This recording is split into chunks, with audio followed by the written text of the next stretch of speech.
Greetings again. I am actually walking along a trail here. I'm heading to church today, something that I don't normally do, but there's this beautiful, beautiful church I spotted, and I found out they have services at 11, and they have apparently some beautiful music. And so I was just like, I kind of want to check that out. But I was also thinking, this is not a sermon or a homily or a speech or anything, but I was thinking, I'm writing this super, super long piece that encapsulates a lot of my thinking, and I think a lot of humor. At least I find it funny, but I keep writing it, and it's talking about some key moments in the last half of when I had Beyond the Grape in Pensacola, and then it also includes a lot about Barbados and other places and people. And I always try to forgive and give a wide berth now that I've found the light, but we still get trapped in these things. Like I remember, like the Irish writer that I like and reference a lot, John Waters. He wrote this magisterial work, Abolition of Reality, and he's just the best storyteller, and he has a wonderful sense of humor and so much to draw on, just a really richly lived life of family connection, deep thinking, deep engagement with his culture and society. And he says that he sometimes gets trapped into this idea of a new normal. And he's like, he wrote this, like, I don't know if it's a 500, 600 page book about the real meaning of what we've been going through the last 5 years, and like in very, very surprising conclusions. And he says that he's still not done, but he said, like, sometimes he lulls himself. But also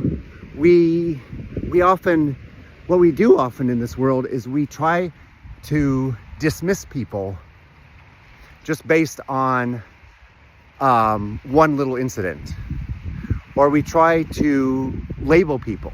We love to label people, and then now we live in a society where people self-identify in all kinds of ways, in strange ways. But the point I'm making is that we're our own worst enemies in so many cases, and then so many people strive for the mediocre, but then they try to pull other people down to their level. And it's just like, sometimes I've been in situations where it's like you have to be cruel to be kind, because you don't connect on an energetic level deeply. I mean, you can be nice, you can be polite, you can try and show people some light and guidance, but ultimately, if the energy isn't there, like, we have to move on. Some brilliant people say that our life, from way, way, way, way back, that our life only lasts 7 days. Where are we in the week yet? And that's not a depressing thought. That gives you some zest, actually, I think. But my point is that so many people strive for the mediocre, and they're trapped in this low vibrational field. And we can try and help each other. We can share with each other. Nobody has all the answers. The smartest person knows this much, and the vast array of anything that can be known in this world. And but we naturally connect with people who are somehow on our spiritual path, or where our planes like intersect. And that doesn't always happen. And I hate to say this too strong of a point, but some people, they just try to take. They're like falcons. They try to take and take and take, and they try to copy you. And it's like, you have to walk in your own path. Everybody does. Like, that should be the goal. But you can't always